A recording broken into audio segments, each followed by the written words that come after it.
Quero saudar mais uma vez a igreja que está aqui presente hoje neste templo, com a graça e a paz do Senhor Jesus. Amém.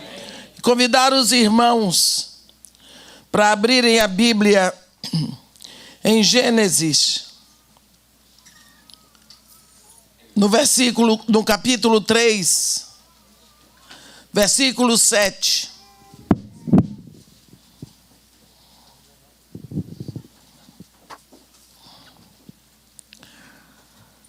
Abriram-se então os olhos de ambos, e percebendo que estavam nus, coseram folhas de figueira e fizeram cintas para si. Quando ouviram a voz do Senhor Deus, que andava no jardim pela viração do dia, esconderam-se da presença do Senhor Deus, o homem e sua mulher, por entre as árvores do jardim. E chamou o Senhor Deus ao homem e lhe perguntou: onde estás? Ele respondeu: ouvi a tua voz no jardim, e porque estava nu tive medo e me escondi. Amém. Os irmãos podem sentar. Estamos desde sexta-feira estudando sobre a alma. E já situamos e aprendemos e recordamos o que é a alma. E vimos porque a alma é o grande problema e porque a alma precisa de tratamento e precisa de cura. E lembrando só um pouco para os que não estavam aqui, a alma foi criada como um corpo imaterial que o homem deu a Deus, que o Deus deu ao homem, para ser dirigida por um espírito abastecido em Deus. Mas como o homem pecou, o espírito no homem morreu. E a alma, então, que foi criada para ser dirigida pelo espírito, vai ser dirigida pelo espírito, mas não um espírito abastecido em Deus, mas o espírito abastecido no mundo e nas coisas do mundo. Então, por isso, a alma se torna uma alma mundana, uma alma carnal. Ou, como diz o apóstolo Paulo, ele simplesmente chama essa alma de carne. Então, quando a Bíblia fala da carne, não está falando do corpo, ela está falando de uma mente, ou alma, ou psique, que se abastece nas coisas do mundo, que se abastece em tudo aquilo que é produto da mente e da inteligência satânica. Falamos sobre esses problemas todos o máximo que nos foi possível. Mas hoje eu gostaria de levar os irmãos lá para a base e lembrar aos irmãos que o homem e sua mulher estavam perfeitos,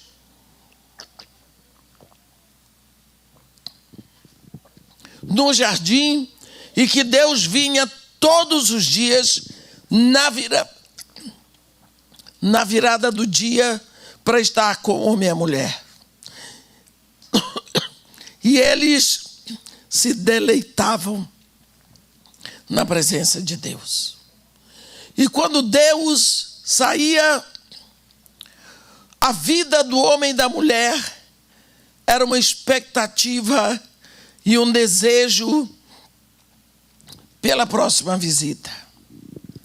Então, quando Deus chegava, ele estava sendo esperado com sofreguidão, com desejo. Mas um dia ele chegou e ele não encontrou ninguém esperando por ele. E quando ele procurou, ele chamou por Adão: onde estás? Ele disse: eu ouvi a tua voz no jardim, mas porque estava nu, tive medo e me escondi. Então aqui nós podemos ver que isso tudo aconteceu porque o espírito no homem já estava morto. porque a alma do homem já não estava sendo abastecida por um espírito ligado a Deus, mas a alma do homem já estava carregando um espírito morto, um defunto espiritual, e se abastecendo nas coisas do mundo. Então a primeira reação do homem com essa alma mundana é o medo. E quando você tem medo, você toma providências para que fique protegido. E a primeira providência que o homem tomou foi se esconder. Vamos falar então o que é o medo. Nós vemos e ouvimos e lemos na Bíblia: o verdadeiro amor lança fora todo o medo. Porque o medo nós sentimos porque estamos inseguros. Uma criança pode estar com medo quando está sozinha, até que a mãe chega, ela corre para a mãe e não soluça mais, porque foi embora o medo. O medo é a reação de quem se sente só, mas principalmente de quem se sente ameaçado. Como nós podemos dizer que somos filhos de um Deus onipresente? Como é que nós podemos proclamar que Deus está sempre ao nosso lado como um poderoso guerreiro? Como podemos proclamar que Jesus Cristo é o nosso dono, é o nosso proprietário, porque Ele nos comprou?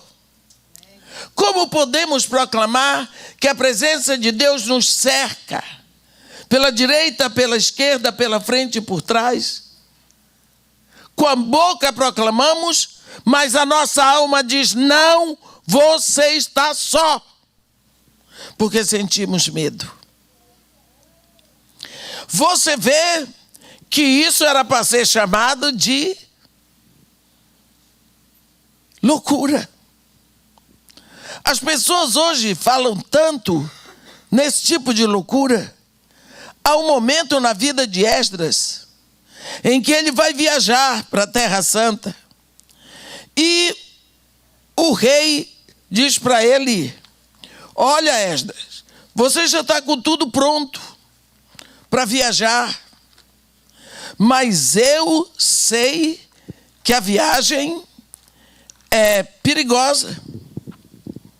Portanto, eu já providenciei exército para ir com você. Porque era perigoso.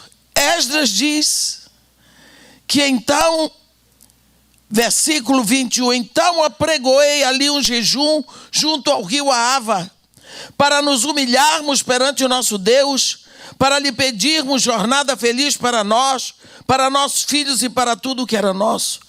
Porque tive vergonha de pedir ao rei exército e cavaleiros para nos defender do inimigo no caminho. Porquanto já lhe havíamos dito: a boa mão do nosso Deus é sobre todos nós, os que o buscam, para o bem deles, mas a sua força e a sua ira contra todos os que o abandonam. Nós, pois, jejuamos e pedimos isso ao nosso Deus, e Ele nos atendeu. Ele disse: se eu já fiz a propaganda do meu Deus, eu já disse que meu Deus é poderoso, que meu Deus é onipresente, que meu Deus nos ama, que Deus é o Senhor dos exércitos, Jeová Tsebaot, que Ele é inimigo dos nossos inimigos, Ele nos protege. Como que agora eu vou pedir exército para nos proteger? O rei vai dizer: e seu Deus, cadê? Fugiu? Ele disse: eu tive vergonha. Então eu digo que o grande problema nosso hoje é sem vergonhice. Porque nós proclamamos um Deus no qual nem nós cremos. Não é? nós não cremos. Nós dizemos com a nossa boca, mas a nossa fé é morta. Porque quando eu digo e eu não ajo segundo a minha palavra, a minha fé é morta. Por que sentimos medo? Porque nos sentimos inseguros. Nos sentimos descobertos. Nos sentimos vulneráveis. Alguma vez você já teve medo? Puxa vida, precisa admitir. Eu sei que Deus está sempre comigo. No dia que eu estava ameaçada de morte, eu subi a favela tremendo todinha por dentro. Mas Deus está aqui. Mas lá dentro dizia, cuidado, será que está mesmo? E eu dava 3 passos para frente e 2 para trás. E se ele não estiver prestando atenção? E se for o teu dia de morrer? É aquele negócio. Entra no avião. Pode entrar. Não é seu dia de morrer, mas foi o dia do piloto. Morre todo mundo. Tudo vem na sua cabeça. Uma mente que se sente desprotegida, uma mente que se sente completamente exposta e vulnerável, é uma mente que é um caminho de medo para todo mundo.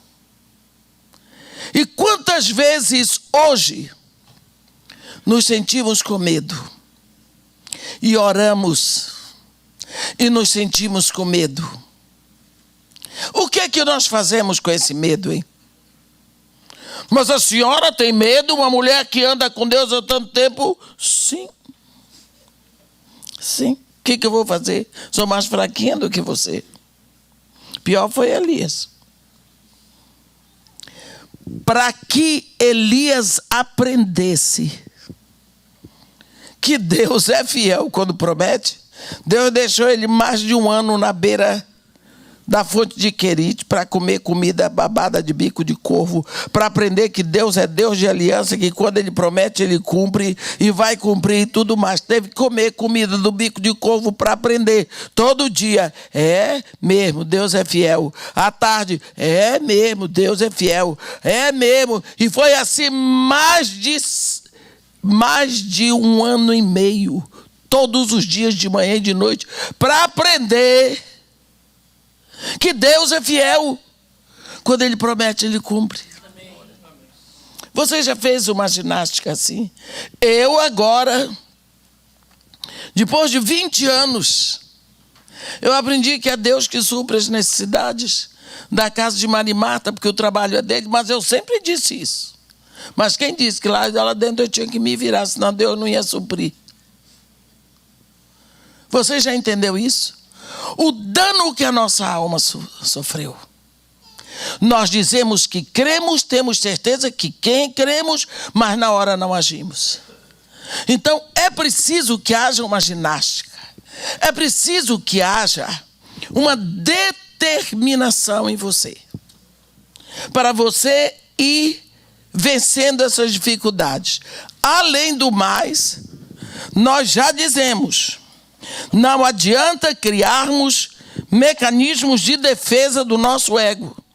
Porque o mecanismo de defesa leva as pressões do inconsciente pela lateral, como nós dizemos, sai pela culatra. Sai pela lateral. Eles vêm deformados, cheios de mentira, como nós falamos ontem, o mecanismo da uva verde, o mecanismo do limão doce. Quando que limão é doce, haja açúcar, não é? Então é preciso que você venha pela verdade. Olha, eu gosto tanto quando João diz assim, e o verbo de Deus se fez carne e habitou entre nós, cheio de graça e de verdade. a graça vem na frente. Então o que é que você faz? Você vai trazer daqui, vai passar por aqui a sua verdade. Senhor Deus, meu Pai, eu digo todos os dias que o Senhor está presente na minha vida. Mas na hora H eu tenho medo que o Senhor não esteja. Eu tenho medo que isso seja uma ilusão que eu ouvi falar. Eu tenho medo que eu diga isso para ver se eu me convenço. Eu não tenho certeza. É preciso que você fale isso com Deus. Eu tenho visto muita gente fazendo tratamento de cura da alma e que põe o povo para chorar. Eu também sei fazer isso se eu quiser. E o povo chora que se baba e diz, foi uma beleza. Choramos muito. No próximo congresso de cura da alma eles estão lá de novo. Mas já não foi curado? Então veio fazer o que aqui? Você fez uma operação de apendicite, daqui a pouco vai fazer outra do mesmo apendicite? Não vai. Jesus Cristo, quando cura o cego, ele não deixa miopia. Acabou. Então é preciso que você, porque cada um aqui é uma alma. Cada um de nós aqui tem uma experiência passada. E o nosso hoje é o resultado de muitos ontens. E os seus ontens, você que é mineiro, não são iguais aos ontens de um paranaense que tremeu de frio. Não são os ontens de um maranhense que suou para chuchu. Não foram. A pastora Kátia foi me buscar lá em Orlando e eu convidei para ela ver o quintal dos meus hospedeiros. Que maravilha! Maracujá, mangueira, laranjeira, limoeiro, abacateiro. Tinha tanta fruteira, tanto pé de fruta, desde a lixia. Que tal maravilhoso, e produz tudo. Bananeira. Gente aí dizendo, eu dava tudo com uma banana prata. Lá eles têm. Tudo, o homem é uma maravilha. Mas tem uma cajazeira. Quem conhece cajá aqui? Ei, inveja. Faz inveja não. Eu disse, quando eu olhei para a cara da pastora, eu disse, isso aqui ela não conhece. Ela olhou assim, ela disse, o que é aquilo ali? Se aquilo ali é cajá, não é da sua raça. Aí eu levei ela lá. Aí o moço, o Cleumi, ele pegou assim umas cajanamas, ela pegou. Mas o que é isso? Pegou, eu fiquei pensando, o que é cultura? Ela não tem essa cultura. Aí ela olhou e disse assim, parece pêssego. Eu digo, ai, olha a diferença. Nunca que o nordestino diria que aquilo é pêssego, porque a maioria deles nunca viu pêssego. Então você vê, na cultura dela é mais comum o pêssego, mas na nossa cultura nordestina, mais comum é o cajá. Ela trouxe goiaba de lá, tem jabuticaba lá, tudo isso aquele homem planta. Pode agonizar, não tem problema. O que eu estou dizendo é a experiência de cada um. A experiência de cada pessoa. Então, como é que eu posso satisfazer o ego de um gaúcho com o mesmo remédio do amazonense? Cada um de nós tem uma experiência, mas tem alguém que está interessado nessa alma arrebentada de cada um. É Deus. Por isso ele nos dá o seu Espírito. E agora, através desse Espírito, ele quer que tragamos tudo, reclamando, chorando, do jeito que for, direto para ele. Senhor, eu tenho medo sim. Eu tenho medo porque lá dentro de mim tem alguma insegurança que não me dá certeza que tu estás ao meu lado como um poderoso guerreiro. Eu não consigo viver essa fé. Eu digo, eu grito, eu falo, mas na hora eu vou tremer que nem vara verde. Não é? Qual é um dos grandes problemas da humanidade hoje? Que se diz fulano tem duplo comportamento. Diga. Bipolaridade. A pessoa está em dois polos. Do polo norte ele vem para o polo sul. Isso antigamente a gente chamava, sabe como? Fulano tem calundo. É a pessoa que tem um humor variável. Hoje ele amanhece e lhe dá bom dia. Amanhã ele passa por você como se você fosse um pedaço da porta. Isso tem muito a ver com a educação que se recebe.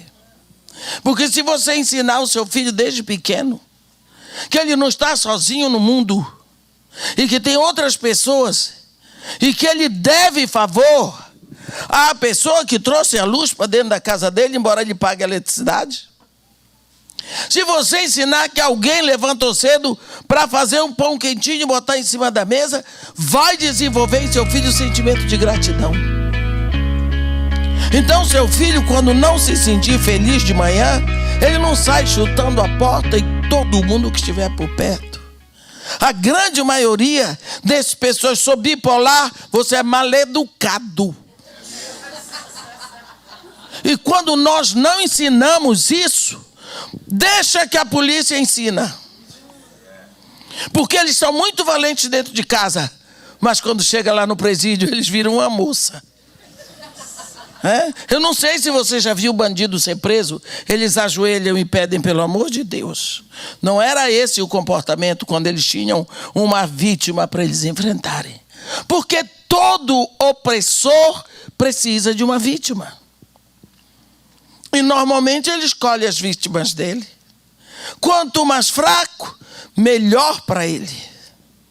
Então, nós precisamos saber que muitas vezes, como nos dissemos aqui, esse nosso ego, essa nossa alma, que perdeu a direção dela lá no Éden, porque quando Deus colocou em nós um espírito para dirigir a nossa alma, é porque a alma precisa. Deus deu à alma um espírito abastecido nele para dirigir a alma. De uma hora para outra o espírito morreu, a alma disse, agora eu foi ser dirigida pelo espírito, mas o espírito que está no mundo. Então a alma começou a adoecer. E esta alma, por causa de um pecadão chamado orgulho, ela começa a mascarar as coisas. Por isso que você vê, eu não estou falando do povo que não é crente, eu estou falando para pessoas aqui na igreja. Então por isso você vê muito artista na igreja, mas tem muito artista. Tem muito artista. Vou contar para vocês uma coisa. Uma vez eu recebi um telefonema de um homem dizendo para mim, a irmã chegou, um grande pregador dos Estados Unidos, para vir dar um congresso aqui do pastor Silas Malafaia, mas ele veio com o seu nome de lá. Ele gostaria de conhecê-la e principalmente conhecer o seu projeto. Eu disse, olha, vai ser bom. Quando você quer trazer? Ele está livre agora, está chegando aqui no Santos Dumont. Eu digo, traga todo para cá. Porque eu estou aqui no Morro Dona Marta. De tarde não estou aqui. Fiquei lá, daqui a pouco me chamaram lá da rua, quem conhece o Rio de Janeiro, me chamaram, quem é? Cadê aquele moço? Foi você, não foi? Cadê aquele carioca? Aquele que estava lá no Leme. É você, né? Gostei de você. Você é o puro carioca. Carioca ainda sorri. Eu disse, traz aqui, porque eu estou aqui, assim eu levo eles, se eles quiserem dar uma volta na favela, mas eles podem conhecer a casa de Marimata, porque são 1h30 da tarde. As crianças estão aqui. Ele veio. Quando chegou, ele foi, andou tudo, gostou muito, orou, e ele tinha uma equipe com ele. E quando foi lá embaixo, ele pediu para todo mundo descer. Eu disse: o que esse homem quer fazer?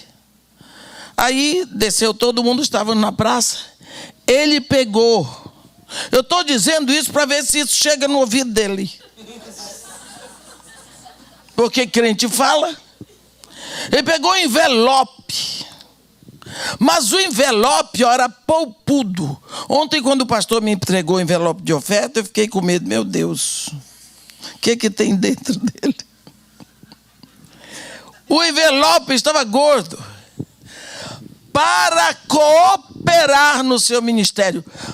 Ele disse: está tudo em dólar. Eu pensei, 10, 15 mil dólares. Porque eu não ia sair daqui com nota pequena. Então eu acho que quando a gente viaja tem que ir com nota de 100 dólares. 100 dólares, desculpa o português. Me deu. Eu não tenho hábito de abrir envelope quando alguém me dá a oferta. Eu pego o envelope do jeito que tiver, levo para casa, sento, agradeço a Deus, porque oferta é oferta. Eu nunca cobrei para fazer serviço, então não é salário. E depois eu abro. Subi, eu estava com aquela inglesa, a Kay loucou, mamãe, nós vamos fazer isso, fazer aquilo. Até hoje me dói o coração. Porque era tanta coisa que ela tinha para fazer. Nós tínhamos que trocar fogão. Nós tínhamos que consertar uma geladeira. Aliás, um freezer. Então aquele dinheiro vinha a calhar. Dinheiro lá sempre vem a calhar. Não tem problema. Aí, quando eu abri, meus irmãos tinham 160 dólares, tudo em nota de 1. Tudo em nota de 1. Eu sei que esse programa aqui roda o mundo. Eu chamei todo mundo, disse: desce todo mundo. Porque ele tinha feito perto dos bares. Eu disse: vocês querem saber o que aquele pilantra fez? Abri aqui, ó, o envelope que ele me deu, nota de $1. Quer que a gente pegue ele? Eu disse: não.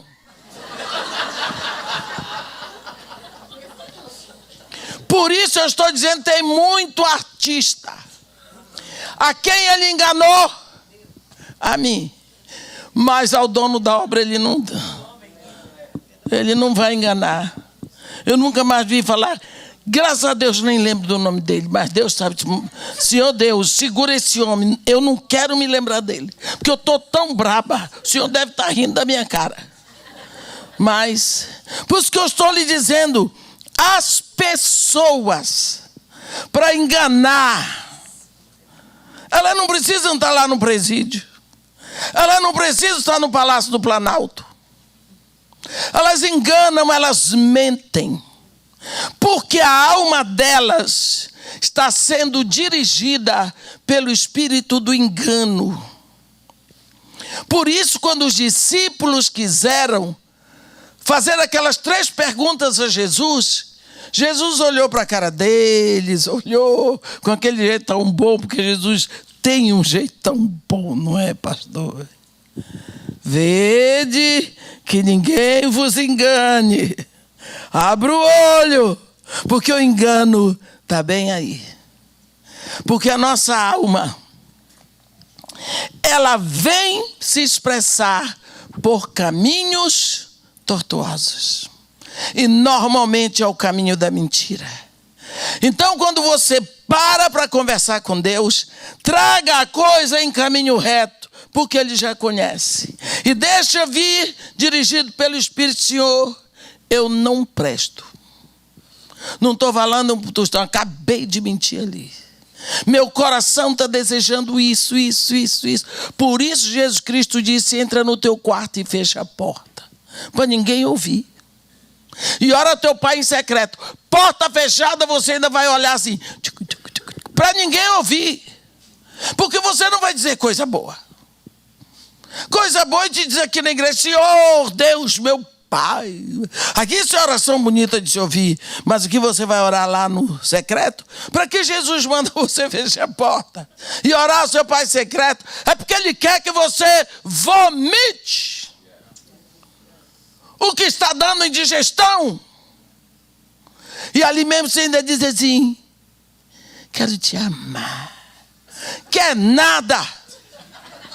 Quero te adorar. Não quer não. Senhor, eu estou sentindo um desejo tão grande. Aí você manda brasa. Mas eu sei que tu não queres que eu faça isso. Há uma luta muito grande dentro de mim. Eu não quero fazer isso porque tu não queres. Eu quero te agradar. Me ajuda a fazer a tua vontade. Porque sozinho eu vou fazer a minha. E a minha não presta. Ele mesmo disse, ele deu a dica para nós: olha, sem mim nada poderás fazer. Você sabe o que é nada? É nada mesmo. Então a nossa alma queria esse tal de bipolaridade. Ficou bonito, fulano é bipolar. Deu até um status. Tem até remédio. Pobre não tem bipolaridade. Lá no Brasil tem o ditado: quem rouba pouco é ladrão, quem rouba muito é barão. Pronto. A nossa alma cria mecanismos. E os mecanismos vêm pelo engano. Não vêm em linha com a abertura que Deus colocou. Ele nos deu um espírito quando nós nos rendemos a Jesus Cristo. E esse espírito do homem tem que ser o canal para Deus. Cria um dos mecanismos que a nossa alma cria. Ontem eu falei de 2. Mas hoje eu queria falar do mecanismo da compensação. Existem dois tipos de compensação: a compensação vicária e a compensação no mesmo elemento. Tá bom? Então, você queria ser médico, sonhou em ser médico. O sonho da sua vida era ser médico. E você estudou. Você se virou. Você não podia pagar uma faculdade. Você teria que ir para uma universidade do governo e ainda passar para aquela que era perto da sua casa, porque não tinha dinheiro para ir para outra cidade. Olha que dificuldade. Resultado, fez 5 vezes vestibular, não conseguiu. Pobre, sem ter quem lhe sustentasse. Teve que ir mesmo fazer uma faculdade de enfermagem. Faculdade de enfermagem é pior? Não. É uma excelente faculdade. Mas você estudou enfermagem o tempo todo querendo ser médico. O seu coração estava dividido. Você não é um sujeito abúlico. Abulia é doença da vontade. O sujeito abúlico é aquele que não tem vontade, no sentido que não tem força de vontade. O máximo que você conseguiu foi ser enfermeiro. Mas o seu coração estava em ser médico. Não é? Aí você vai ser um excelente enfermeiro. Vai ser. Você compensou. Por quê? Você trabalha no hospital, você trabalha com doentes, você lida com medicamentos, você bota uma roupa branca e às vezes as pessoas até lhe chamam de doutor. Confundem, né? Então você compensou a direção da sua vontade. Você compensou o seu sonho. Não deu para ser médico. mas eu sou um grande enfermeiro. Quantas pessoas vivem por aí, enfermeiros, dando receita para os outros, sabem tudo. Ainda criticam os médicos que sabem menos do que ele. Você já viu isso? Na cabeça deles, eles sabem mais do que os médicos. Por quê? Porque medicina não precisa ir para a faculdade. Que maluquice. Isso vem porque foi frustrado o seu desejo. Essa se chama uma compensação vicária. É aquela que deixa você viver. Você não se torna uma pessoa amarga, mas você se torna uma pessoa insatisfeita. Você critica tudo quanto é médico. Você sabe mais do que eles. Quem quer pedir receita já pede para você. Você sabe direitinho. Isso é uma compensação vicária. Lá dentro você sabe que você não é médico, mas tem um ponteirinho dizendo: ei, você não é médico não, mas eu sei como é ser médico. Lá um dia, isso se chama uma compensação vicária. Lá um dia você ganha um dinheiro alto e você pega,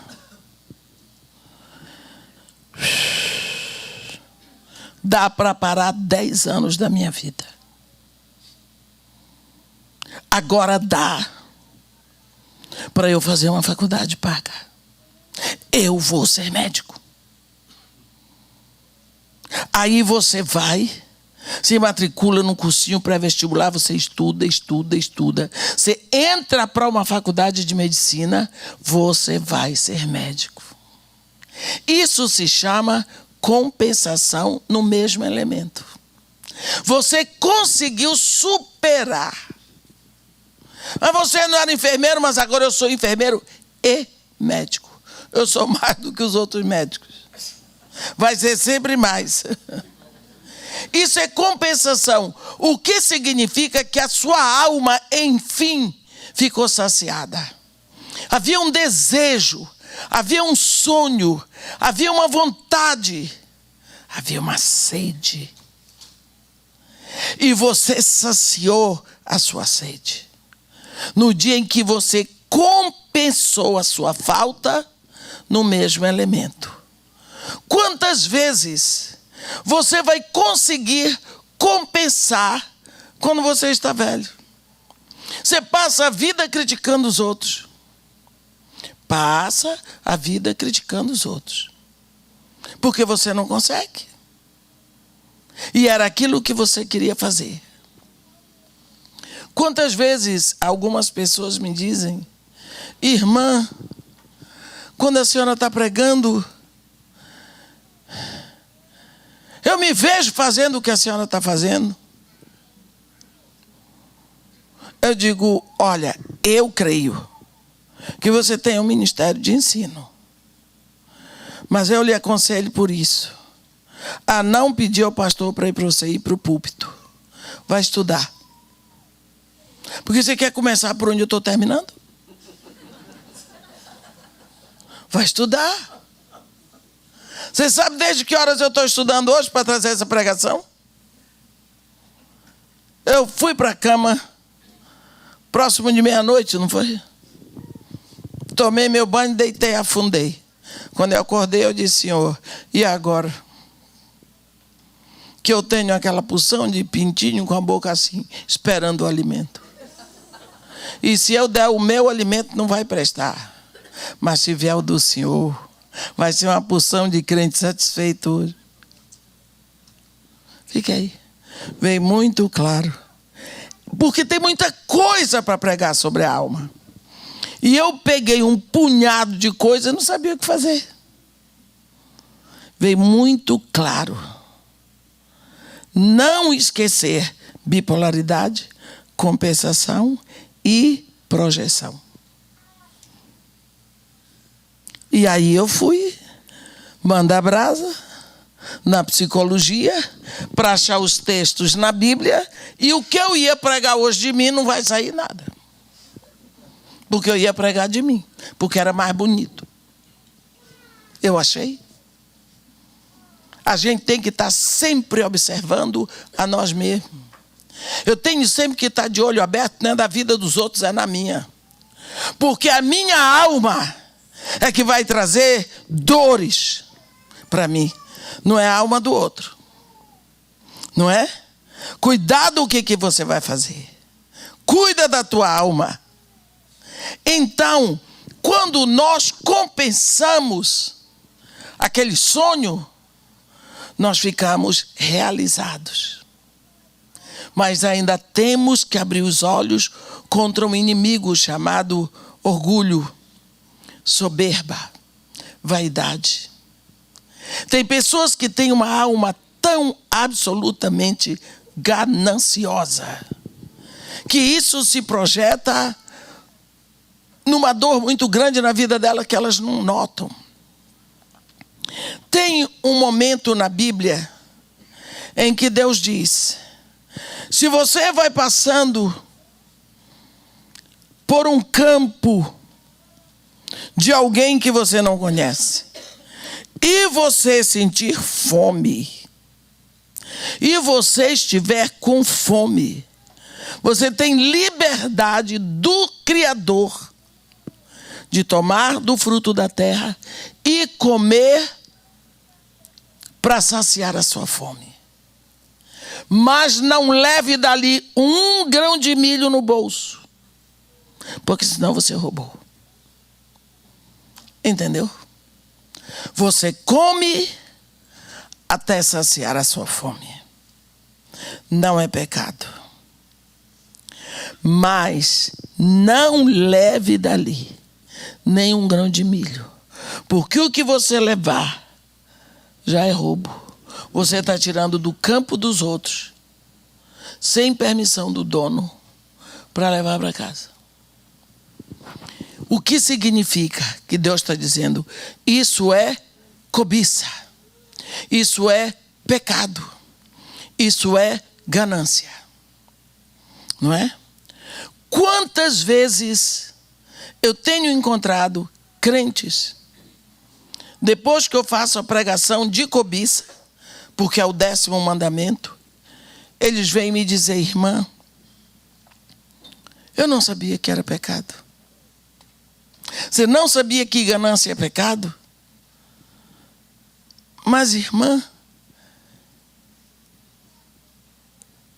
até o dia que a senhora fez aquela pregação, eu roubei. O que você roubou? Papel higiênico. Como? Roubava. Lá da empresa. Todos os dias eu levava um rolo de papel higiênico para casa. 1 ou 2. Porque botavam muito papel higiênico nos banheiros, eu levava 1 ou 2. Resultado, nunca comprei papel higiênico nesses últimos 17 anos. Isso é roubo. O papel higiênico era da empresa. A empresa tinha muito, mas era da empresa. Não era para você levar para casa. Você se apossou indevidamente do alheio. É roubo. Irmã, eu levava lápis, canetinha Bic, de lá do escritório da empresa, lá para casa. Porque tinha tanto, mas não era seu. Levava que dava para os meus filhos e para os meus sobrinhos. E levava muito papel chamequinho e durex. Tudo roubado. Olha a mão leve. Não é dele. Mas ele passava a mão e levava. Tudo escondido dentro da bolsa. Roubo. Chega na igreja, bota a comida para todo mundo. Todo mundo come. Uma vez eu estava numa igreja e não era igreja de gente pobre. E eu estava do lado de uma senhora, assim, sentada, e as travessas estavam passando. Eram 2 filas, uma de cá, outra de cá. Tinha uma mulher com uma bolsa, que eu nunca vi uma bolsa daqui. E ela botou dentro um saco de supermercado. E quando a moça passou a coisa de coxinha, ela fez assim. Eu fiquei olhando. Lá vem os risoles. Passou outra com cabeça de nego. E ela não tinha vergonha. Eu disse para ela, minha irmã, a irmã para levar. Eu disse, você vai levar isso daqui para sua casa? Ela disse, eu vou. Assim, eu não vou fazer jantar. Eu disse para ela, minha irmã, você é ladra. A senhora está me maltratando, você é ladra. Porque isso daqui não é para você levar para casa, é para você comer. Eu estou constrangida, eu estou com vergonha. Eu nem tirei nada para eu comer, porque o meu você já está levando. Eu não sabia que eu estava falando com a tia do pastor. Nunca mais me chamaram lá. Roubam. Você tem que comer onde lhe foi oferecido. Coma, enche a barriga. Tira a barriga da miséria. Mas levar para casa. A Bíblia diz. Sabe o que significa isso? Você não pode mais guardar na barriga. Você guarda na bolsa. Porque você está preocupada se vai ter amanhã ou depois. Porque Deus, o seu Deus, não é suficiente para prover. O que é isso? Medo. Medo. Vou lhe dizer. Nunca vi ninguém fazer isso lá na favela.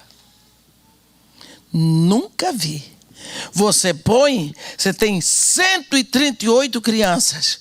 Eu ponho 138 mariolas à sobremesa. Eu não fico contando, não. Ninguém fica contando. Cada um passa e pega o seu. No final, não ficou nenhum sem mariola. Se eu boto na igreja com esses, só ia dar para 3 pessoas. Porque era... Foi ensinado. As crianças não tiram. Lá na favela, ninguém tira mais de um. Favela. Tem pessoas que saíram da favela, mas a favela não saiu de dentro deles. Porque é isso, todo mundo tem a favela lá dentro. Então você precisa abrir os seus olhos. Não é contra o que fulano vai fazer, mas é contra você. Porque lá dentro de você tem uma alma acostumada ao lixo do mundo. E de um lugar desse, tudo pode aparecer. Você às vezes quer compensar a fome da infância. A fome. Olha, como o mundo tira proveito disso. O mundo tira proveito. Eu vou dizer para vocês, eu estou dizendo você, Deus sabe que sou eu também. Você chega aqui, eu não vou em shopping em lugar nenhum, porque tudo que tem no shopping eu não preciso. Não preciso, eu sou uma pessoa acostumada a lidar com seriedade, porque eu lido com dinheiro que não é meu. Então eu vou sabendo o que eu vou comprar. Eu vou comprar isso. Eu vou lá direto, passo direto lá, compro e já quero ir embora. Que coisa convidativa é você entrar, uma mulher entrar numa loja chamada Ross.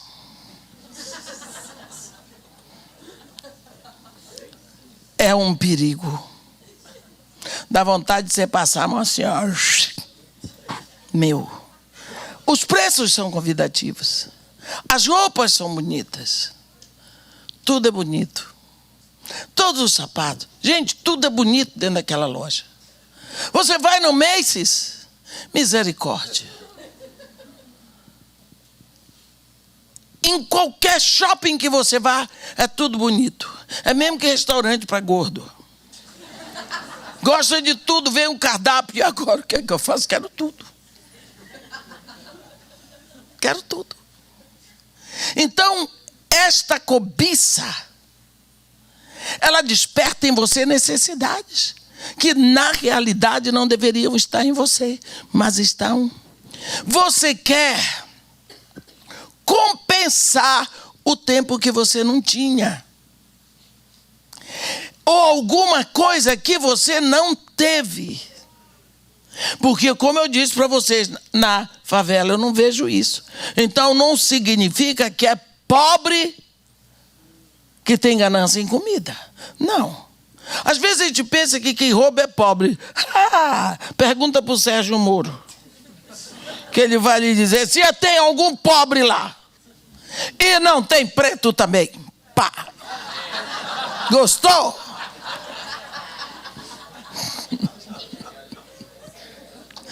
Tomara que eles não me façam vergonha.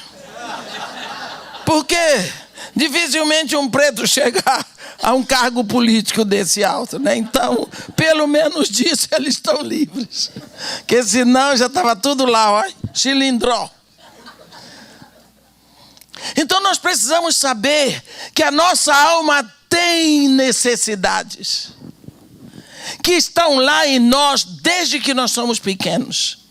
Mas a primeira necessidade que a alma sentiu foi de Deus. Ela ficou órfã, ela ficou sozinha. A nossa alma ficou gemendo, a nossa alma ficou dilacerada, a nossa alma ficou sem a fonte de vida dela, que era o Espírito. Por isso você vê tantas vezes os salmistas chorando com saudade, como suspira a corça pelas correntes das águas. Assim por ti, Senhor, suspira minha alma. Lembro-me das coisas e dentro de mim se derrama a alma. Sinto abatida dentro de mim a minha alma. Por que estás abatido, ó minha alma? Por que estás abatido, ó minha alma? Quantas vezes envia a tua luz e a tua verdade para que me guiem e me levem ao teu santo monte, aos teus tabernáculos. Por quê? Porque a nossa alma ficou doente. É como um carro que foi feito para funcionar com óleo diesel e daqui a pouco você bota azeite de oliva. Vai arrebentar tudo. Assim ficou a nossa alma. Mas agora, por esse Espírito que Jesus Cristo nos dá, por essa nova vida, nós temos que levar essas dores da nossa alma. Não precisamos ter vergonha de Deus. A nossa alma cria desculpas, ela cria mentiras, ela cria desvios, ela inventa coisas, mas ela ainda projeta o mal dela nos outros. Eu estou com muita vontade de roubar ou de pegar um jarro desse aqui de rosas. As rosas estão lindas, aveludadas. Para que esse povo quer tanta rosa? Eu não tenho nenhuma. Está lindo. Vou dar uma recepção hoje lá em casa, já levava. Vai estragar mesmo. Não sei por que tiraram da roseira. Eu preciso, mas quando eu penso que eu vou gastar... Quanto custa um tanto de rosa desse aqui? $10? 15? 30? Pô. $30. Puxa vida. Com $30 eu... Olha, como é que eu faço? Eu posso simplesmente pegar, botar dentro do carro.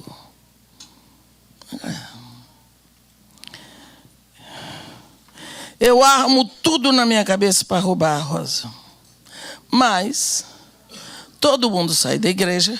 Eu estou lá fora pensando.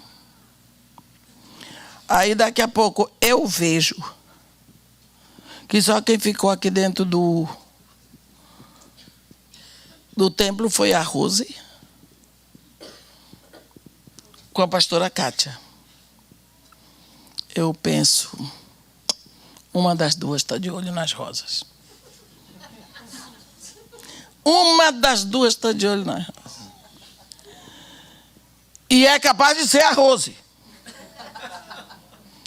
Que a Rose tem uma cara, ela estava olhando as rosas. Não, quem gosta de rosa é a pastora. Gosta de decoração.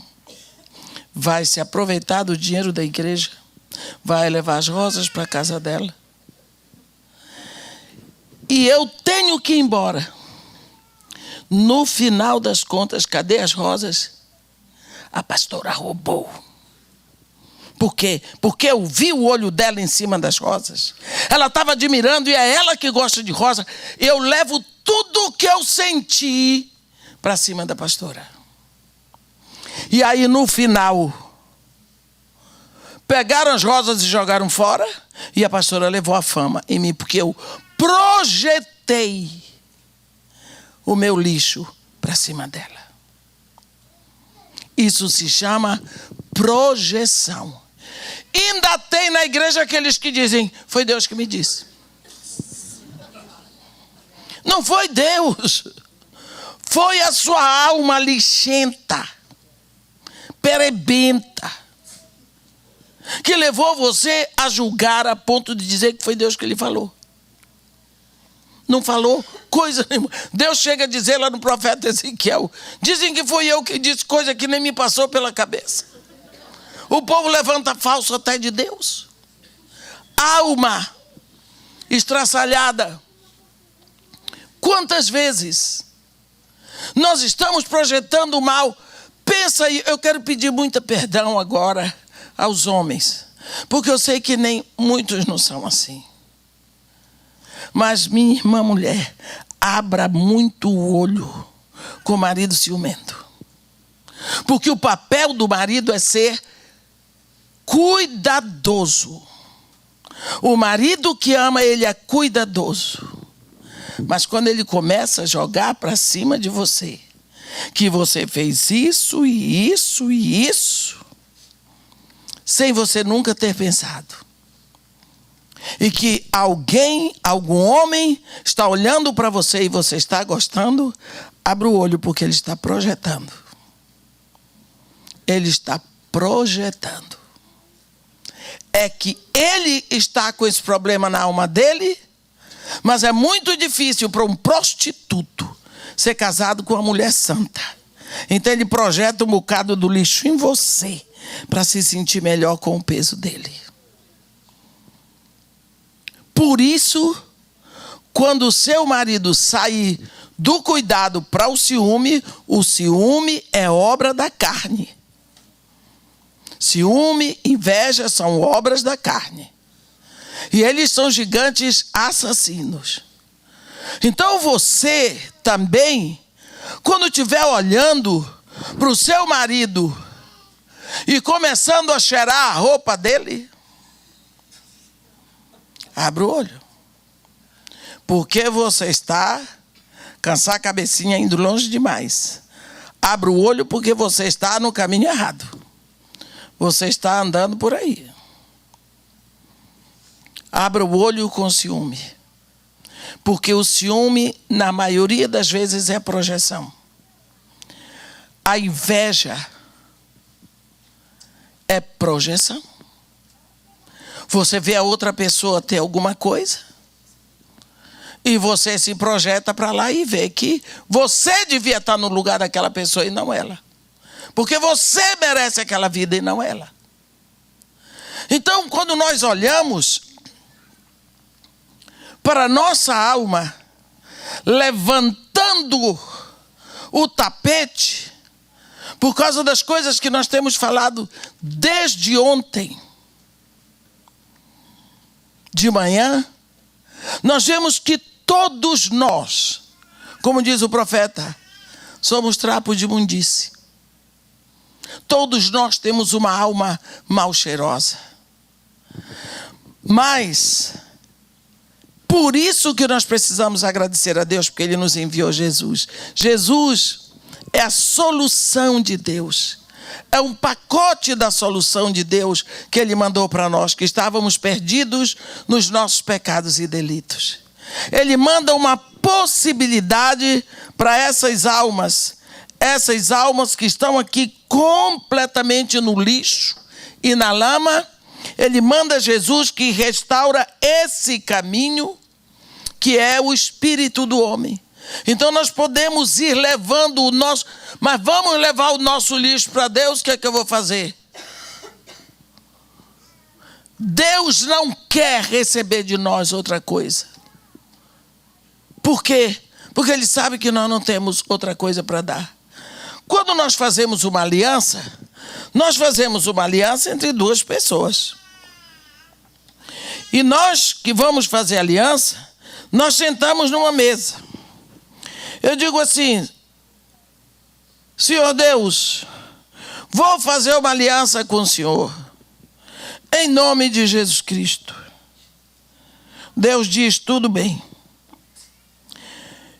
O que é que o Senhor põe na mesa? Ele diz: eu lhe dou todo o meu reino, todo o meu espírito, todo o meu coração, toda a eternidade, tudo. Deus coloca tudo. Eu me entrego. E você diz: ó Senhor, muito obrigado, louvado seja o teu nome. Ele diz: não, e você? Para entrar em aliança é entre dois, você tem que botar a sua parte.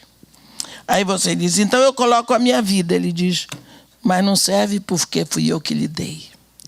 Eu lhe ponho a minha inteligência. Ele diz: tudo bem, mas fui eu que lhe dei. Eu ponho a minha saúde. Tudo bem, mas fui eu que lhe dei. Aí você põe os meus títulos. Fui eu que possibilitei. Você diz: mas tudo que eu tenho foi o Senhor que me deu. Ele diz: não. Tudo que você tem eu não lhe dei. Aí você dá uma pesquisada assim, diz: Senhor, mas a única coisa que está em mim, e o Senhor não me deu, o pecado. Ele disse: muito bem, põe o pecado. Põe sua mente carnal. Põe a sua mente suja, os seus pensamentos sujos. Hein? É. Mas o Senhor... Eu só quero isso. Porque isso é a única coisa que você tem que eu não lhe dei. Aí você diz: mas que Deus bonzinho, bobo. Como é que Ele está dando isso para querer levar a minha morte, meu pecado? Eu, hein? Isso é Deus que preste, Deus inteligente. Não ia fazer uma coisa assim. Deus não é inteligente. Ele não é vivaldino. Ele não é esperto. É assim que carioca fala. Esse Deus não é esperto. Aí você diz: vou passar uma nele. Bota a mão para trás, tira uns pecados, bota lá em cima. Está aqui meus pecados. E só nega os outros. Sou negador de pecado. E vai embora com o peito aberto. Tudo o que Jesus conquistou na cruz é direito nosso, é nossa herança. Porque o Deus dele realmente é bobalhão. Porque ele acha que é mais inteligente do que Deus. Mas Deus não tem acesso. Porque ele não entregou. Quando você entrega a sua vida, você entrega a autoridade. E ele tem acesso a tudo. O prefeito do Rio de Janeiro foi muito ridicularizado agora. O Crivella. Porque no dia da posse, ele entregou a cidade do Rio de Janeiro nas mãos de Jesus. Eu acho que nunca tinha acontecido isso na história. E já viu, né? O lado de lá, que cor. Que onde já se viu agora. Jesus é o prefeito do Rio de Janeiro. E entra aquilo tudo, mas eu fiquei tão feliz. Porque podem dizer o que for, mas ele é o prefeito. Legalmente estabelecido. Ele é bom? Não sei. Ele é novo, ele tem um novo nascimento? Não sei. Ele é verdadeiro filho de Deus? Não sei. Mas, irmã, esse homem é da Igreja Universal, qual é o problema? Nós sempre tivemos prefeitos que são ateus, que são idólatras, que são macumbeiros. Agora tem um da Igreja Universal, qual é o problema? Só estão se levantando porque o homem da Igreja Universal, qual é o problema? Mas nós somos preconceituosos. Mas está lá. O homem entregou. Ele recebeu e entregou a Jesus Cristo. Eu estou feliz da vida. Eu estou morando numa cidade cujo líder é um homem que entregou a liderança a Jesus Cristo. Eu não quero nem saber. Eu estou legal, estou feliz. Vou chegar, sair, deixei um rio, volto, encontro outro rio. Está tudo arrebentado, não tem problema, mas tem esperança. Tem esperança. E nós precisamos, porque a Bíblia diz: aqueles que esperam no Senhor renovam as suas forças. Eu gosto desse versículo. Porque se eles renovam as forças, significa que eles não estão o tempo todo fortes. E a Bíblia continua dizendo por boca do profeta Isaías: voam com asas como águia, correm e não se cansam, caminham e não se fatigam. No versículo 28, não sabes? Isso é o profeta, eu gosto de Isaías. Não sabes? Não ouviste que o eterno Deus, o Senhor, o Criador dos fins da terra, nem se cansa, nem se fatiga? Não se pode esquadrinhar o seu entendimento. Ele faz forte ao cansado e multiplica as forças daquele que não tem nenhum vigor. Os jovens se cansam e se fatigam, e os moços de exausto caem. Mas os que esperam no Senhor renovam as suas forças. Voam com asas como águia. Correm e não se cansam. Caminham e não se fatigam. Você está vendo esse povo que coloca a sua esperança em Deus? Nem sempre eles estão voando. Às vezes eles estão correndo, mas às vezes eles estão andando. Mas passa um tempo andando, daqui a pouco está voando de novo. Daqui a pouco estão andando de novo. Então, renovam suas forças. Eu vim para cá com a força renovada. Eu vim certa que vocês vão comprar um templo. Aliás, eu pensei que eu ia chegar aqui, o templo estava comprado. Porque o pastor me disse assim: tem uma surpresa para você. Eu disse: comprar um templo. Porque quando eu saí daqui, me disseram para orar pela compra do templo. Eu continuo olhando e eu creio na minha oração. Eu creio no Deus a quem eu oro. Eu disse: pronto. Uma coisa para eu riscar na minha lista: comprar um templo. Cheguei aqui: pastor, cadê? Ele me apresentou uma garrafa, água de São Benedito. Eu digo: não. Eu dizia: e eu tenho que perdoar. Tem que perdoar. É ordem do mestre, eu tenho que perdoar um pastor desse. Tudo bem. Um dia eu me vingo, eu vou chegar aqui e a igreja não está mais aqui porque compraram o templo. Vai ser a minha vingança. A minha vingança será maligna, né?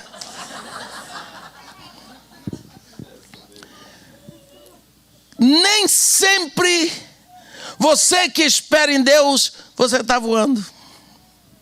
Às vezes você está correndo, mas às vezes você está que nem a pantera cor-de-rosa quando sai de uma briga. Mas ela não para. Vocês já viram a pantera? Eu gosto daquela pantera. Ela não para, ela vai. Ela puxa a cauda, parece que fica mais longa, mas ela vai. Daqui a pouco ela... Eu digo aquela dali. Isaías 42. É a pantera cor-de-rosa. Eu me divirto muito com a Bíblia, meus irmãos. Me divirto. Entro por todos os personagens de Disney. Então, vimos que o grande problema nosso é a alma. Mas também a grande bênção é a alma. Uma alma renovada.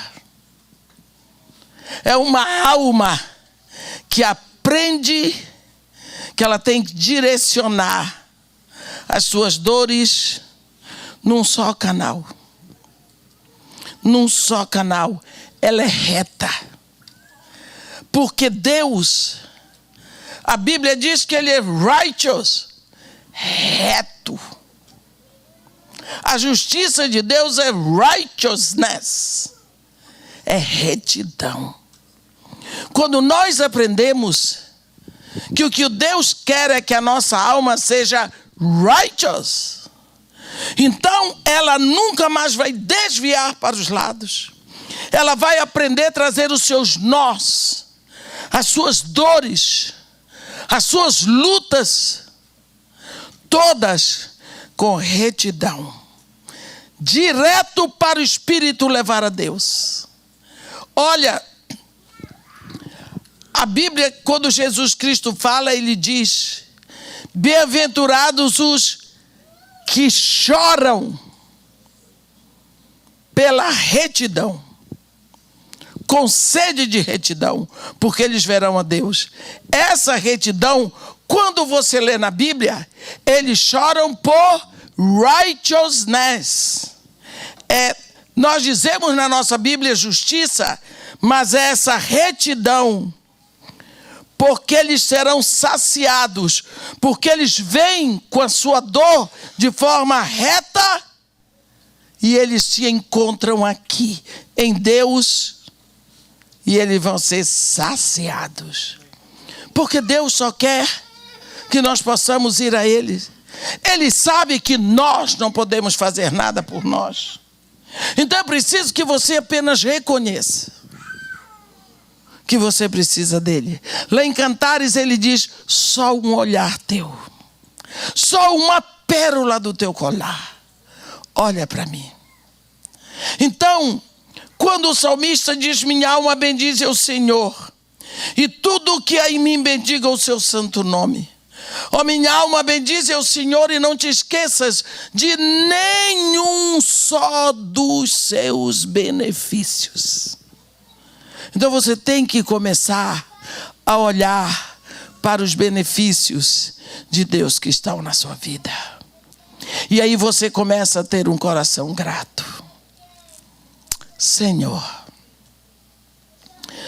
Deus nosso Pai, Tu não és Deus de perdas. Tu não és o Deus que se esqueceu dos seus filhos. A sua palavra diz, por boca de Jesus Cristo, que nenhum fio de cabeça cai sem que tenha a sua aprovação. Jesus Cristo nos ensinou que o Senhor provê comida para o corvo.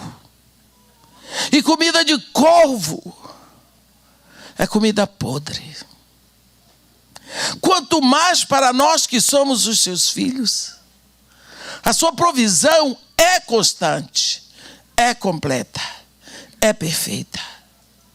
Por isso nós queremos chegar agora diante do Senhor e lhe pedir perdão, porque sentimos medo, Senhor.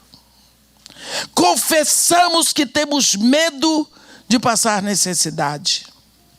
Confessamos que temos medo de abrir a mão. Confessamos que temos medo que venha a faltar. Medo que venhamos a passar pelas dificuldades e necessidades pelas quais já passamos. O Senhor conhece a nossa história. Sabe quanto foi necessário segurarmos cada tostão?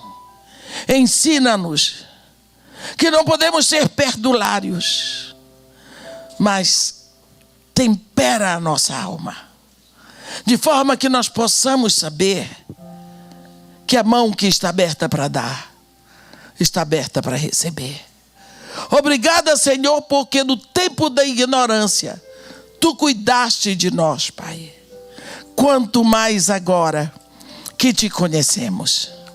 Fortalece o nosso coração, para que nós tenhamos uma alma enriquecida em Ti. Dá que o nosso pensamento pode ser direcionado para Ti através do Espírito. Fortalece-nos para que evitemos e rejeitemos todo tipo de desvio, todo tipo de mentira. Não importa o que diga a psicologia ou qualquer outro tipo de ciência. Ajuda-nos a olhar para a ciência como um grande ajudador, mas nunca como o único que temos, porque o verdadeiro ajudador Tu já enviaste. Dá que nós possamos olhar para Ti, ó Pai, com seriedade de filhos e saber que precisamos de Ti. Rendemos o nosso coração, rendemos a nossa alma e Te pedimos, ó Pai, que todo desvio da nossa vida seja tirado. Porque quantas vezes mentimos porque temos medo, roubamos porque temos medo, nos apossamos porque temos medo. E isso, Senhor, traz para nós um desvio de caráter que tem trazido o problema nos nossos relacionamentos. Queremos entregar nas Tuas mãos essa alma cansada, arrebentada, e Te pedir, ó Pai, Tu que já nos deste o Teu Espírito, Tu que já nos deste o Teu Filho, dá-nos ainda mais. Cura a nossa alma, para a glória do Teu nome. Isso Te pedimos e Te agradecemos em nome de Jesus. Amém.